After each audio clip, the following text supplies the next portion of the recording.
the co-director of Research Global Health Center for Graduate Institute of International and Development Studies in Geneva. We'll also hear from Professor Jeffrey Lazarus, Head of Health Systems Team at Barcelona Institute for Global Health. And lastly, we'll hear from Dr. Katherine O'Brien, the Director of Department of Immunization, Vaccines, and Biologicals, also from the World Health Organization. I would like to take this opportunity to invite the speakers to address us and hope that we'll have an interactive, vibrant session. Thank you.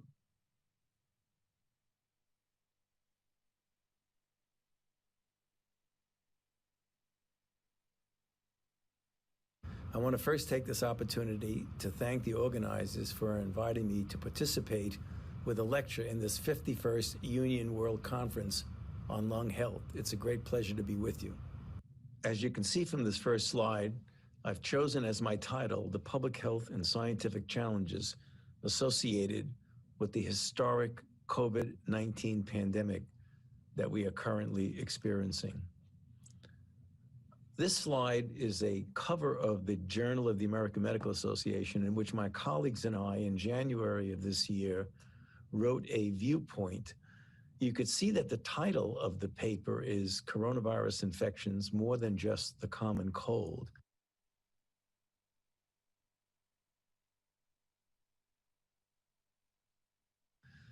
By no means did I mean to be facetious with a title like that, but I just wanted to point out to the readers that we had been involved in dealing with coronaviruses for decades and decades. And let me explain what I mean. This is called a phylogenetic tree, which lists all the viruses that are connected molecularly. There are a number of human coronaviruses that are shown in red letters, but coronaviruses also infect bats, and bats and other intermediate hosts may be the major reservoirs of this.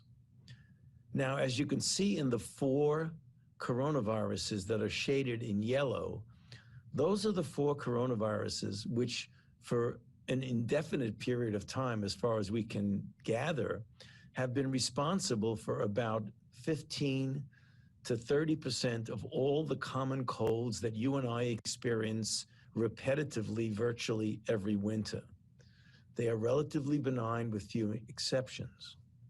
Then what happened is that in 2002, we experienced the first pandemic coronavirus, SARS, or the severe acute respiratory syndrome, which emerged from Guangdong province in China, led to 8,000 infections and almost 800 deaths. A true pandemic, but given the fact that it did not efficiently spread, it was able to be contained by public health measures. And then 10 years later, in 2012, we had the second coronavirus pandemic, or MERS, Middle East Respiratory Syndrome, that originated in Saudi Arabia from a bat to a camel to a human. So we have now 2 diseases, the severe acute respiratory syndrome, again from an animal host, a bat, to a civet cat to a human, lasted about 1.5 years, contained by public health measures. Then MERS, we still have some smoldering reintroductions of this virus into the population, predominantly in the Middle East. But now we get to the present time, the 3rd pandemic coronavirus, first recognized at the end of December in 2019, and then identified with its molecular makeup as a coronavirus in the first week of January of 2020, and put on this phylogenetic tree. You see it's very proximal to the original SARS virus, which then led to a renaming where the original 2002 SARS virus was called SARS coronavirus 1, and the virus we're dealing with now, with this unprecedented pandemic, is called SARS coronavirus 2. So getting back to the terminology, the disease itself is called COVID-19 for coronavirus disease 2019. And as I mentioned a moment ago, the particular virus is SARS coronavirus 2. So where are we now with this historic pandemic? It has exploded upon our world as the most extraordinary and impactful pandemic in the last 102 years, ever since the famous 1918 swine flu. So as of just a day or so ago, there were 38 plus million cases worldwide and over 1 million deaths.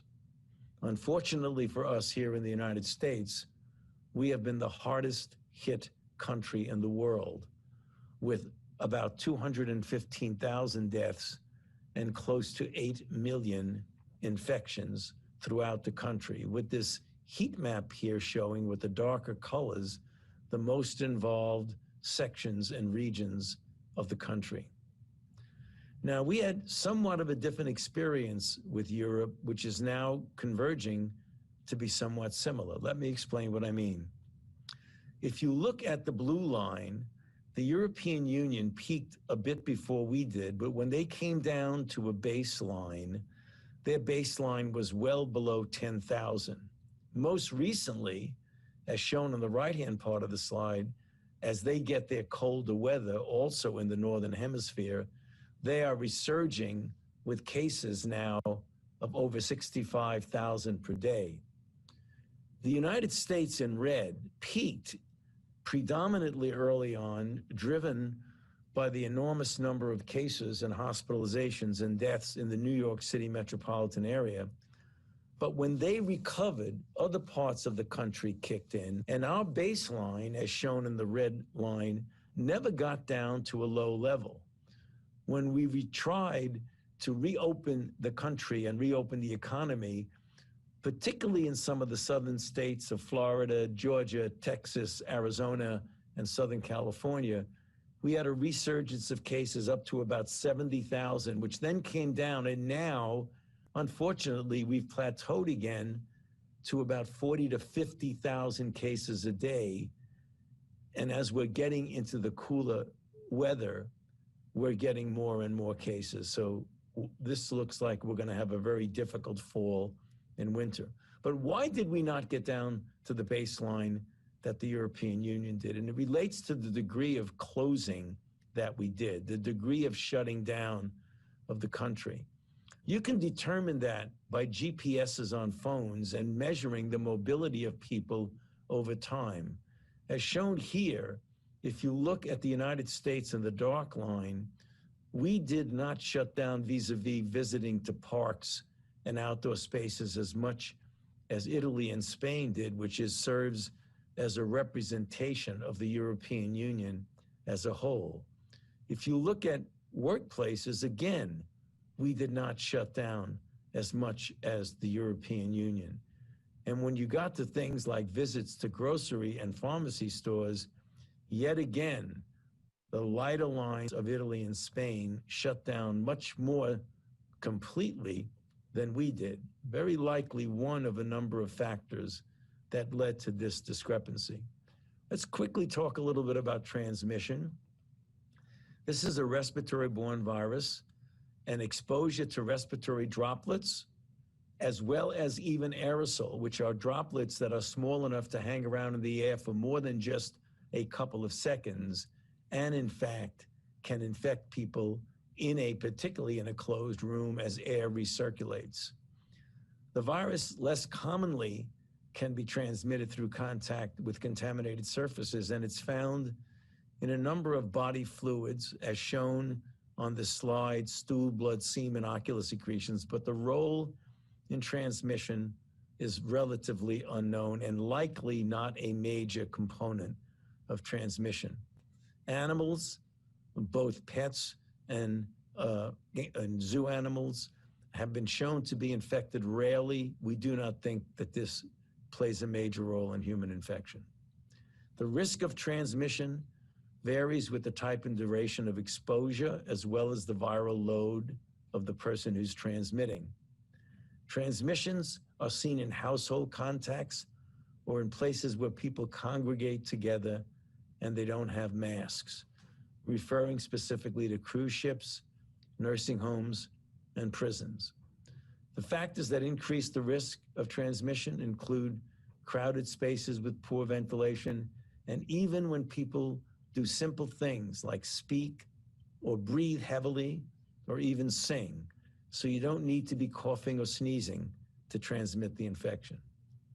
An important component that really distinguishes this infection from so many other viral infections is that about 40 to 45% of people are asymptomatic. And when you do modeling studies, a substantial proportion of the transmissions occur from someone who is without symptoms to an uninfected person.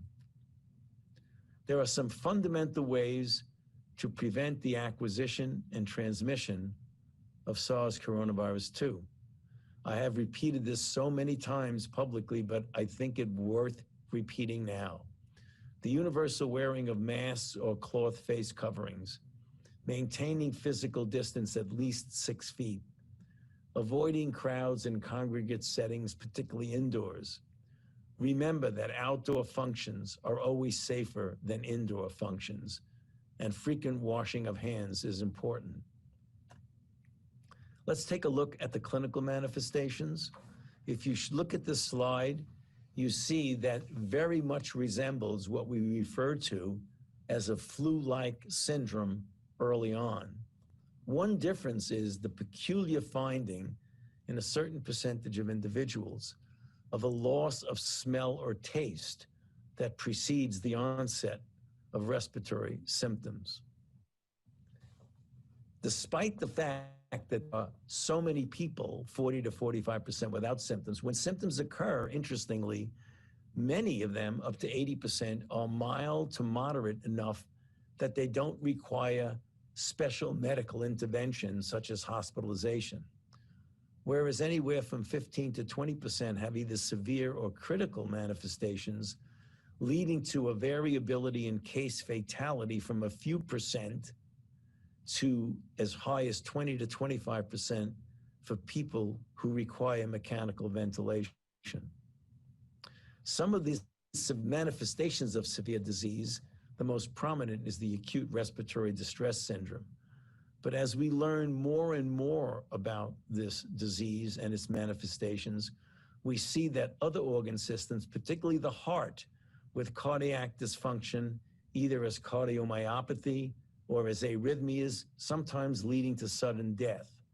Neurological disorders with stroke, in some cases of otherwise normal individuals, a peculiar hypercoagulable state of microthrombi in small vessels, and thromboembolic phenomenon that can lead to stroke, acute kidney injury, and in children, a very curious multisystem inflammatory syndrome, very reminiscent to a disease called Kawasaki disease, in which children following infection, sometimes a couple of weeks later, can get severe inflammatory response leading to hospitalizations and in some cases intensive care.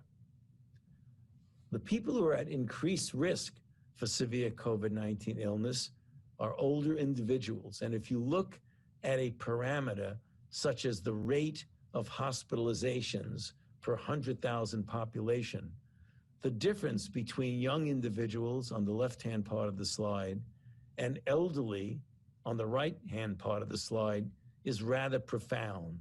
In other words, younger individuals clearly do not get as many of the situations or clinical manifestations that make them severely ill. Many are without symptoms at all. This leads to confusion in understanding this disease because it can be relatively benign, if not almost non-existent for some people, and at the same time have a significant death rate among others who have underlying conditions. Speaking of which, people of any age with certain underlying medical conditions are at a high risk for severe COVID illness. These are the medical conditions that are clearly associated with an increased risk. I'll point out just a couple of them, although they all are relevant. Obesity is emerging as an important comorbidity. Diabetes, chronic obstructive pulmonary disease, and a variety of heart conditions. Smoking also looms large here. Those medical conditions that might confer an increased risk, but not as much as the ones on the prior slide, are shown on this slide. I point out a couple that are particularly relevant: hypertension, high blood pressure, diabetes, and overweight, not quite yet obese, but people who are overweight, as well as those with a variety of cardiovascular illnesses. One of the characteristics of this disease that's most disturbing is the extraordinary racial and ethnic disparity, where minorities such as African Americans, Latinx, Native Americans, Alaskan Natives, Pacific Islanders have a higher incidence of getting infected in the first place because of the nature of the jobs they find themselves in, putting themselves right on the front line, out in the community, contacting individuals, putting them at an increased risk of infection. But also, many of them have a higher incidence and prevalence of the underlying comorbidities that lead to a severe outcome. If you look at this striking graph here of, again, the parameter of the rate per 100,000 population of hospitalizations and compare Latinx with African Americans to whites, 368, 375 for the minority group, and 82 for the white non-Hispanics. Also look at the American Indians, the Alaskan Natives, and the Asian Pacific Islanders. Very significant health disparity here. Moving on to therapeutics, the NIH has put together a treatment guidelines panel made up of experts from throughout the country with experience in clinical management of COVID-19 patients. They meet regularly and have put together a living document accessible online at the website shown on this slide. And it's updated in real time regularly with new clinical data based on clinical trials as well as expert opinion. These are some of the therapeutics that are either in play or are being actually tested in clinical trials. Look at the lower half of the slide. I'll get back to the top in a moment. There are direct antivirals, convalescent plasma, which has been now given an emergency use authorization, but we still need to prove or not its efficacy in a clinical trial. Hyperimmune globulin, which is derived from convalescent plasma. Monoclonal antibodies seem particularly promising, as well as immunomodulators to blunt the hyperactive immune response. Take a look at two of these interventions that have been shown in well-designed and implemented randomized placebo-controlled trials. First, remdesivir, which is a direct antiviral, was shown in a randomized placebo-controlled trial in 10 countries, including the United States, shown that when compared to placebo, it significantly diminishes the time to recovery of hospitalized patients with lung involvement. Dexamethasone, a commonly used corticosteroid or steroid that we use for a number of diseases, in a randomized placebo-controlled trial in the United Kingdom of over 6,000 patients, showed that individuals with advanced disease, namely those requiring mechanical ventilation or requiring high-flow oxygen, when compared to individuals who don't receive the drug, the dexamethasone group had a significant diminution of the 28-day mortality. This is now widely used with patients with advanced disease. Finally, vaccines. The United States has taken a strategic approach to COVID-19 vaccine R&D. What we've done is support directly or indirectly in the development and implementation of 6 vaccine candidates that I'll show you in a moment are in various stages of clinical trial. The strategic approach is to try and coordinate and harmonize the protocol, to have a common data and safety monitoring board to examine the data, common primary and secondary endpoints, and common immunological parameters to measure the correlates of immunity of the different vaccines.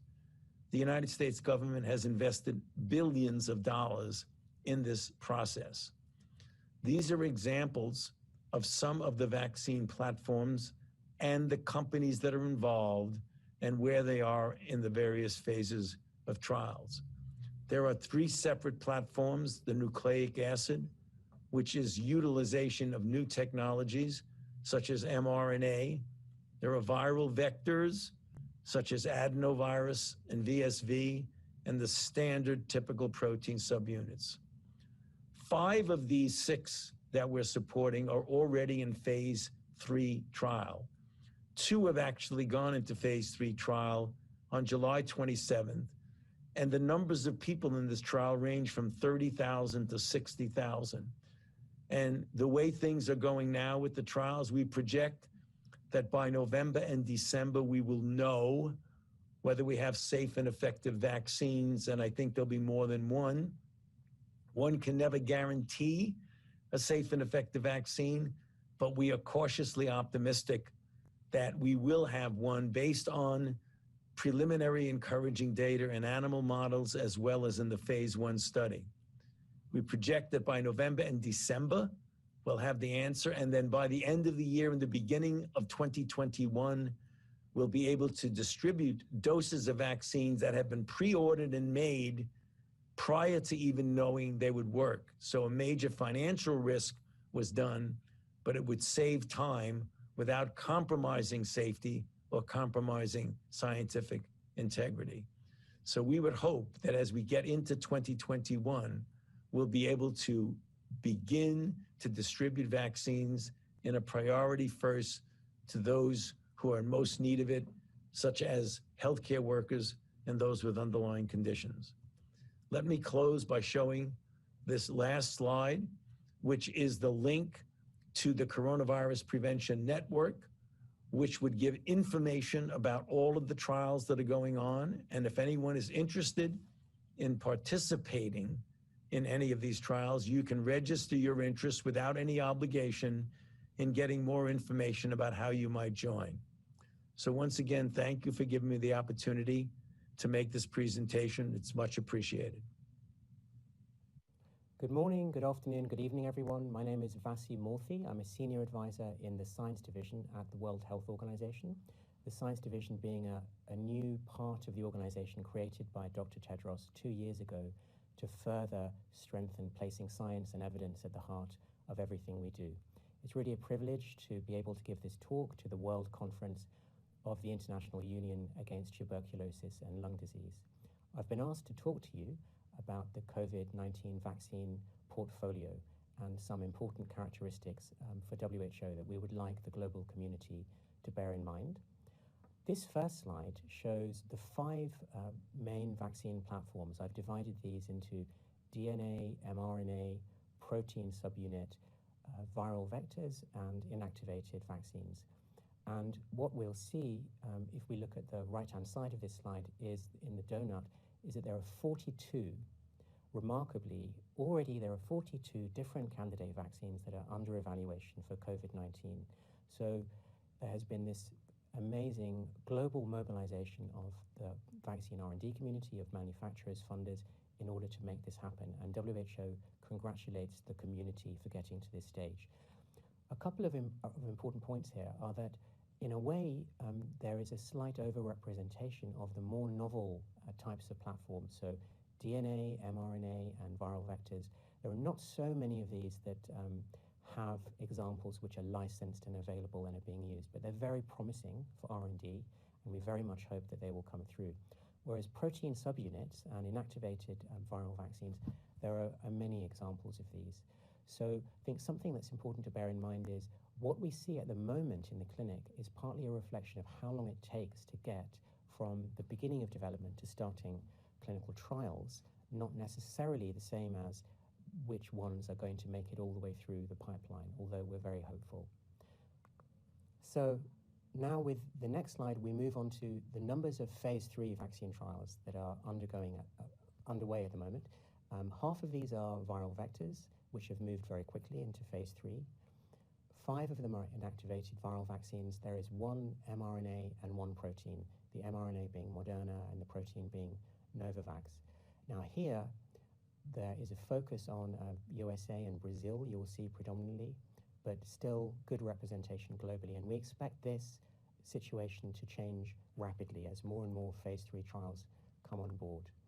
So on the next slide, this is an overview at the top of the normal way that vaccine trials progress through preclinical, phase 1, phase 2, phase 3. And at the bottom, you see that this normal sequential process has been very greatly compressed and merged so that the phase 1 and the phase 2 trials are rolling into each other. In phase 1, always the first time these vaccines go into humans, the focus is absolutely on safety. Then in phase 2, we start to look at the immune response more, what dose needs to be selected, what the interval is between the doses, and what the route will be for phase 3. And then in phase 3, it's primarily looking at efficacy against COVID-19 disease, as well as larger numbers for safety. And this is manufacturers, funders, regulators, ethics groups, clinical trialists, laboratory expertise, the data management expertise, all coming together in an unprecedented global effort to accelerate the timelines. Work that is just astonishing and very commendable. Now, I was asked to say a little bit about what WHO would like to see in terms of data that is generated from these vaccine trials. We have a document that's on our website known as Vaccine Target Product Profiles for COVID-19. So I would point you to this link. A few key points that arise from this and other guidance that we have. We consider that it's very important to demonstrate that the vaccines have worthwhile efficacy, not just any efficacy. So one way of doing this is ensuring that the phase 3 trials have enough endpoints of COVID-19 disease between the groups randomized to receive the vaccine and the control, and that there is some minimum sufficient period of follow-up. So for example, if you had very few endpoints and you declared a result, you could have an apparent high vaccine efficacy, which turned out later not to be the case. So you could have a report of 60% efficacy where the real efficacy could be as low as 10 to 20%. By having more endpoints, we can be more comfortable that the lower bound of the confidence interval is at least greater than, say, 30% or so. So this is really an important feature. We're going to have a lot of phase 3 trials that are reported, and we always have to look at the confidence interval as well as the apparently reported vaccine efficacy. Let's always bear in mind that we only know the real vaccine efficacy much later when the vaccine has been given to many more people. We don't want to inappropriately declare a winner based on one of the early results. Similarly, we don't want to get too disappointed if one of the early trials turns out to be less positive than we hope for, because there are many more arrows in our quiver in terms of the global portfolio. So I'm pretty confident that at least some of these vaccines will turn out to be sufficiently efficacious. We also need to be very careful about safety, and we only ever have limited information on safety, and it's good to see some of the pauses that have occurred with some clinical trials, because this is normal practice.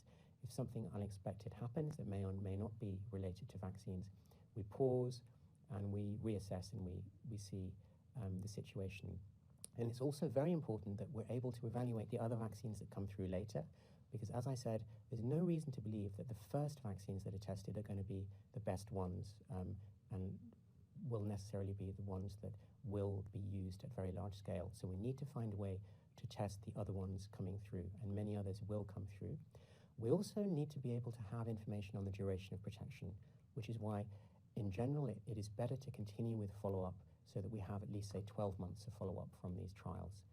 And finally, on this slide, I think it's very important as scientists to be open about the fact that there is what we know and what we don't know for SARS-CoV-2. This is a very new virus. There's a lot that we don't know. And so let's continuously reassess any assumptions that we're making in investment of public funds and testing these vaccines as we proceed. That's going to maximize our chances of success. Now, I think we have another speaker from CEPI who will talk more about the vaccines pillar of the ACT Accelerator, but I want to give you a brief overview of the Access to COVID-19 Tools Accelerator that has been launched by the multilateral community to reduce COVID mortality and severe disease and enable development and equitable access and delivery of 3 different classes of medical products. So vaccines, therapeutics, and diagnostics. And vaccines are very, very important, and we fully support the vaccine development efforts, but let's not put too much emphasis on vaccines over treatments and diagnostics, because we absolutely need these as well. And let's always, as we do at WHO, think about how more broadly this work can link to and support health systems strengthening, reduce the burden on health systems, and more broadly restore societies and economies in the middle of this crisis that we're all experiencing. So this, at a very high level, is the ACT Accelerator.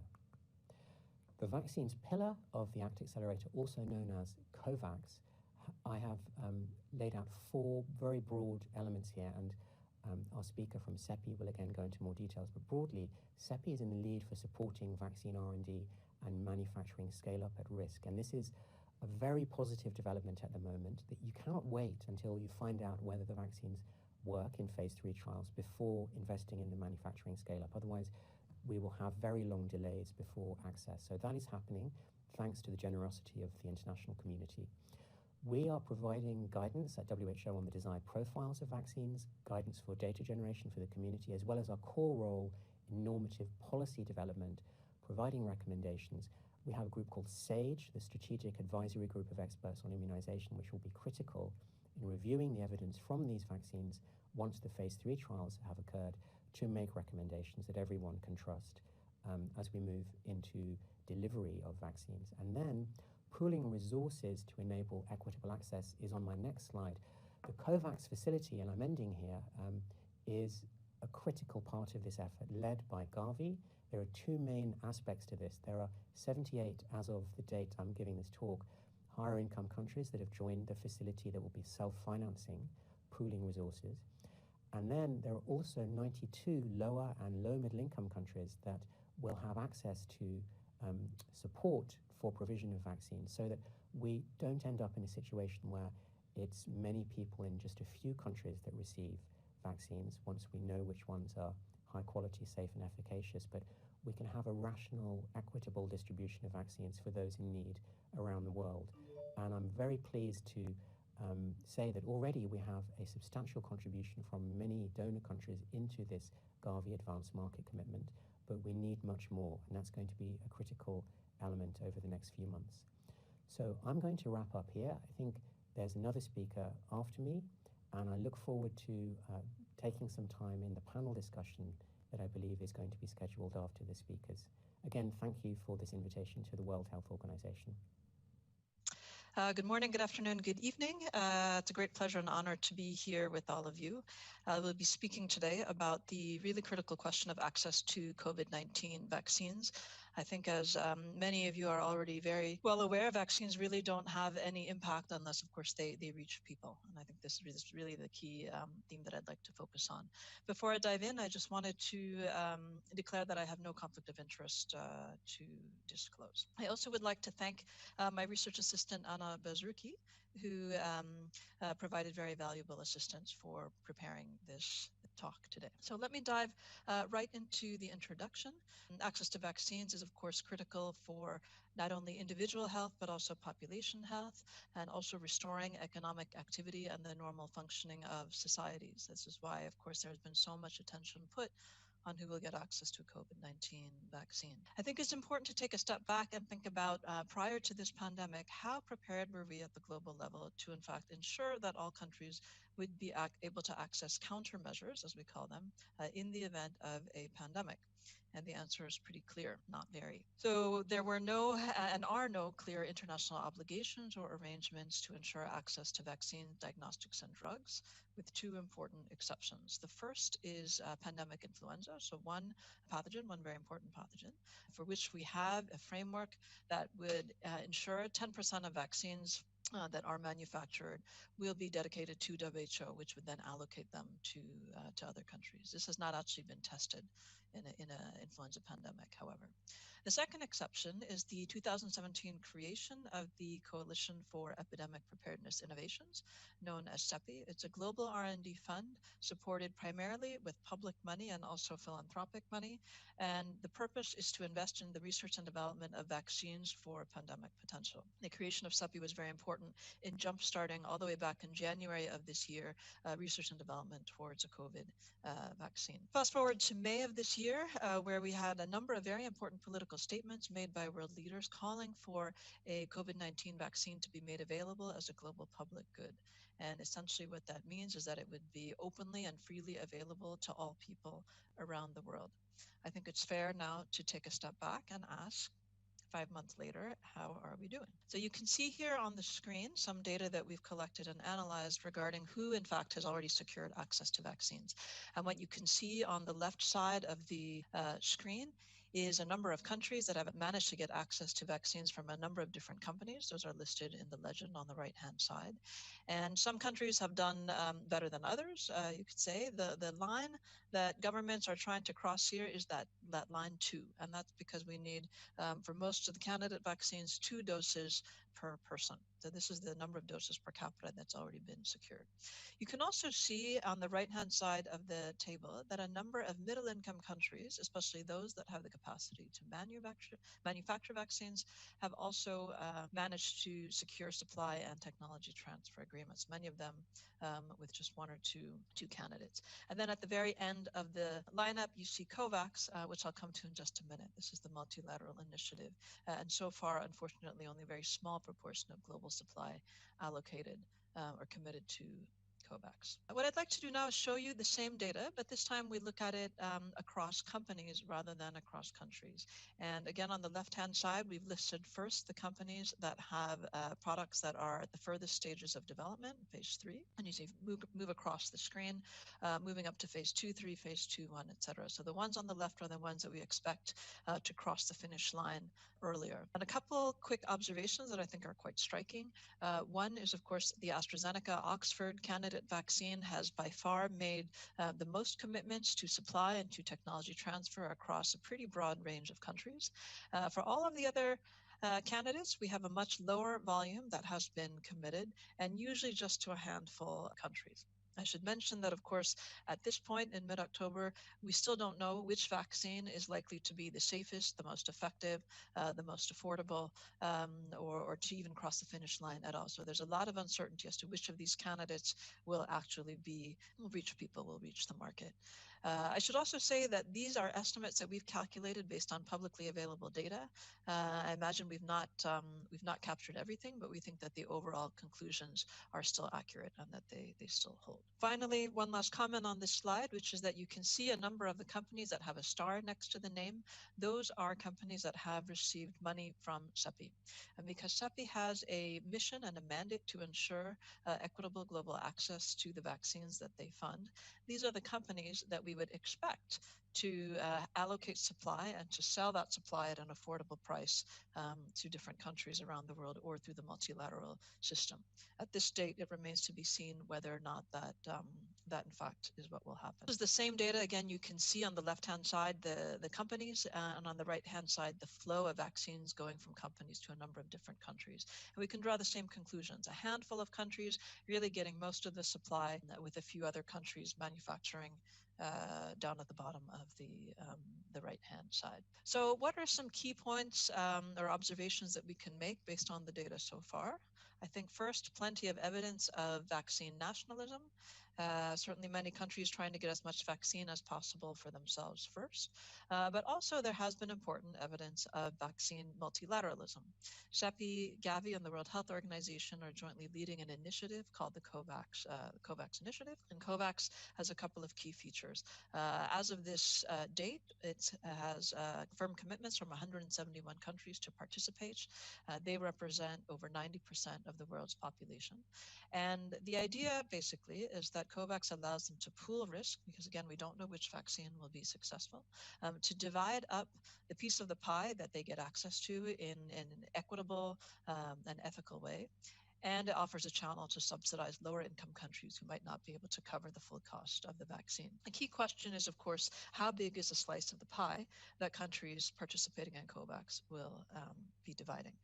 The target is to reach 2 billion doses, is to secure access to 2 billion doses by 2021, and to cover 20% of the population, the most vulnerable priority groups in all participating countries by the end of next year. As I mentioned, a key question that remains unanswered and is really critical is how big a slice of the global supply of vaccines will in fact be available for COVAX. And even within that slice of the pie, will some countries get a larger proportion than others? In particular, will countries that are self-financing receive a larger proportion than those who are relying on donor subsidies? This remains to be seen exactly how this will pan out over the coming months and year. So overall, what we see is a situation of vaccine nationalism and multilateralism operating side by side, oftentimes in direct tension with each other.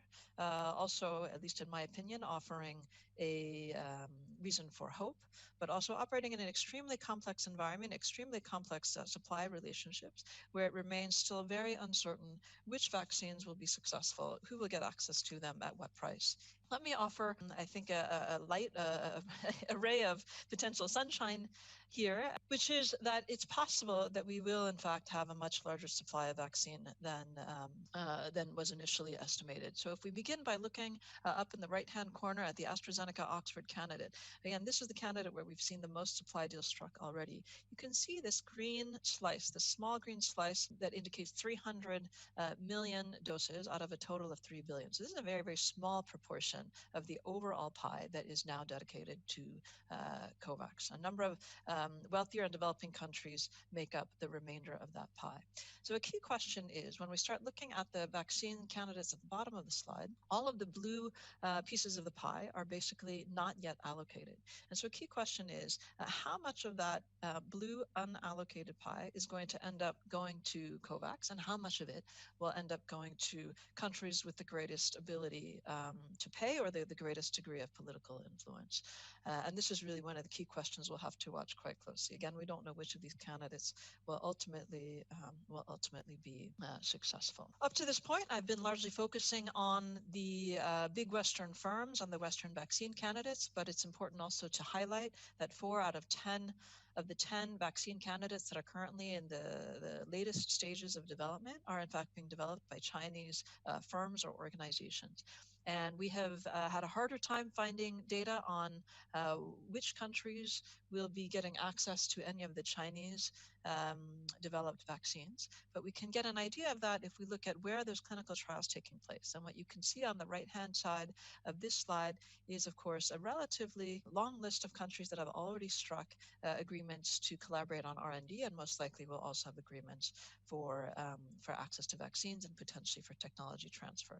And so what you see overall is, of course, a very complex landscape in which countries, whether low, middle, or high income, are using all of the means at their disposal to try to get access to vaccines. It's an extremely complex spaghetti bowl of agreements. If we think about what is driving and what will determine at the end of the day who gets access to COVID-19 vaccines first, it's a complex mix of a number of different drivers, including national security considerations, commercial interests, the political interests of various countries, and as well as their industrial interests, and then somewhere in there, of course, also health and ethical considerations. The experience with vaccines has very important implications, not only for vaccines, but also for therapeutics. We expect in the coming weeks and months to have much more robust evidence regarding effective therapeutics, but these will be scarce. But supplies of monoclonal antibodies will be scarce. Supplies of remdesivir are already scarce. There will be other products, hopefully, that demonstrate safety and efficacy as therapeutics.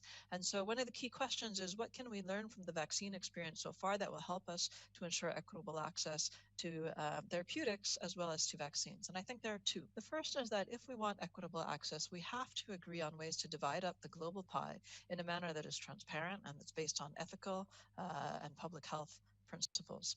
The second is that we need to not just think about how do we divide up the pie, but how do you enlarge the pie as quickly as possible. And you can make that pie bigger through technology transfer, through the sharing of intellectual property and know-how, and through investment. And the larger we can make the pie, the easier it is to, in fact, agree on how it should be divided. Last but not least, if we think about how can we build back better beyond COVID, perhaps if we can imagine a post-COVID world, I would say we have to pay much more attention to clarifying and establishing norms and rules and institutions for global access to countermeasures. This has to be part of the reform agenda. It's an issue that has been largely neglected by the international community in debates over preparedness for outbreaks up until this point. With that, I conclude. Thank you very much, and I look forward to the discussion. My name is Jeff Lazarus, and the title of my talk is Vaccine Hesitancy. Until we understand public opinion, we cannot hope to change it.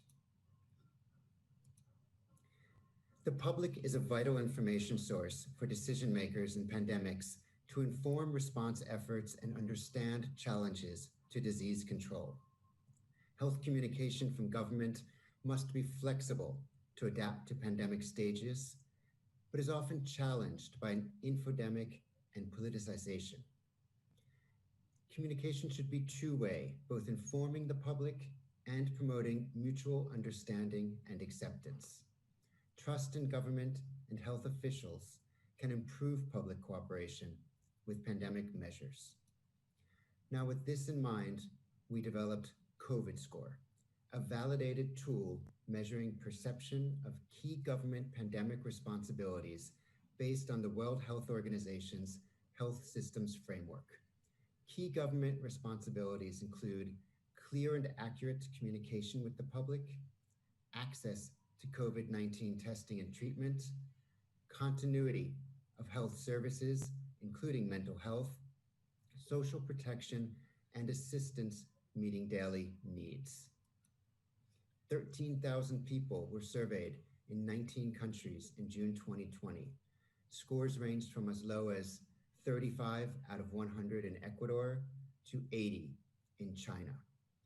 Scores were strongly associated with measures of government trust. They were moderately associated with COVID-19 sickness and mortality, and no association was found with World Bank country income level, Human Development Index score, nor degree of democratic governance.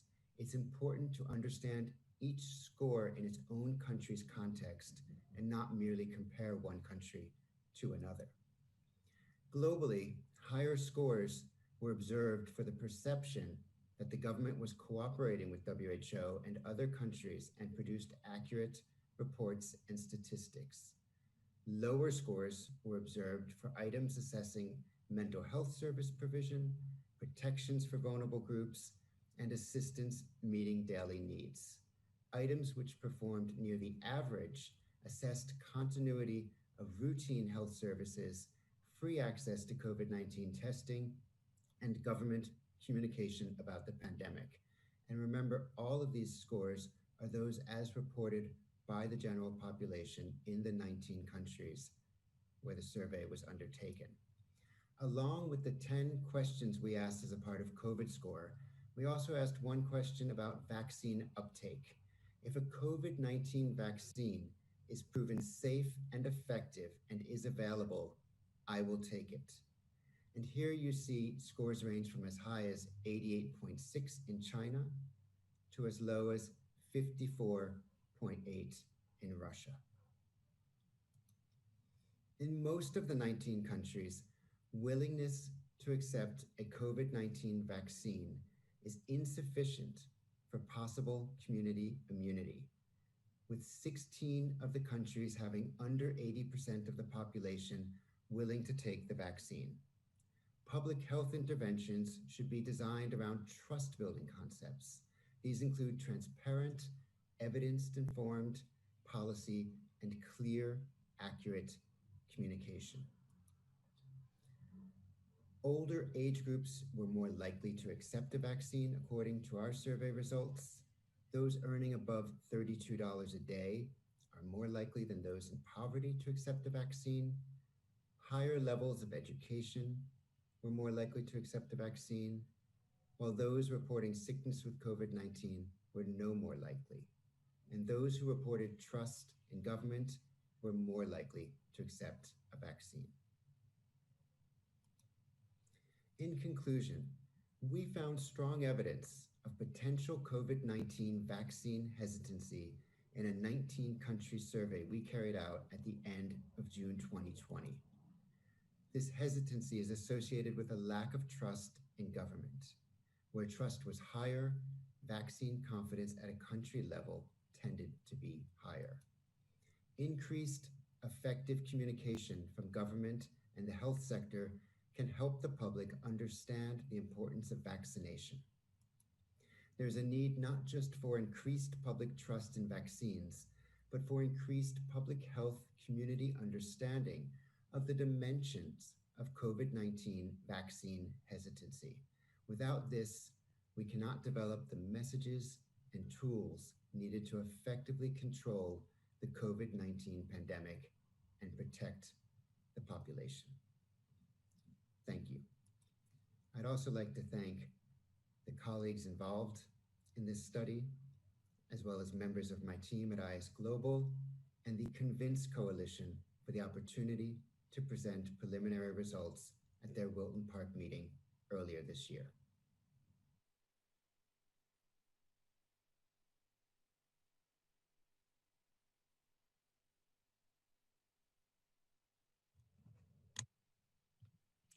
Hello, I'm Kate O'Brien. I'm the director of the Department of Immunizations, Vaccines, and Biologicals at WHO. And I'm going to follow on from that last presentation and talk about going from COVID vaccine efficacy trials to actual public health interventions. So this is really